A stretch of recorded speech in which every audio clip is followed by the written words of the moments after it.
महाराष्ट्रातील चंद्रपूर जिल्ह्यातील जिवती तालुक्यातील 14 गावे हे तेलंगणा आणि महाराष्ट्र बाउंड्रीवर आहे आणि ही 14ही गावं महाराष्ट्राच्या जमाबंदी आयुक्ताच्या रेकॉर्डप्रमाणे ही सर्व गावं महाराष्ट्राची आहेत। त्यामुळं ही सर्व गावं महाराष्ट्रामध्ये या ठिकाणी त्यांचा महसुली रेकॉर्ड आणि यानंतर त्यांचा संपूर्ण जो काही व्यवहार आहे तो जरी त्या भागात आहे या भागात असला त्या राज्यात व्यवहार आहेत, त्या राज्यात काही शेती आहे या राज्यात काही शेती आहे।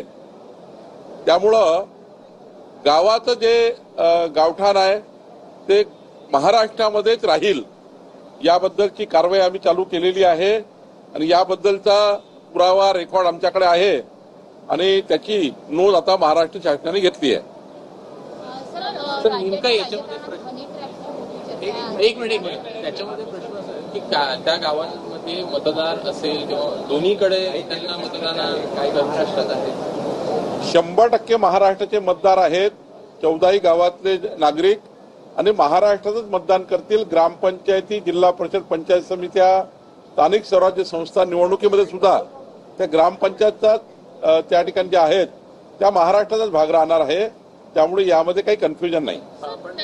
जी आहे ती तेलंगणामधून येते अशी देखील माहिती उपलब्ध आहे। तर त्या काही काळ असा होता की तिकडला व्यवहार इकडला व्यवहार सारखा आहे, बाजारपेठ, पण काही सीमा ओलांडण्याची एवढाच भाग आहे। लागून असल्यामुळे कुठेही आपण भाजीपाला आणतो, किराणा आणतो किंवा हॉस्पिटलला जातो, तो व्यवहार आहे।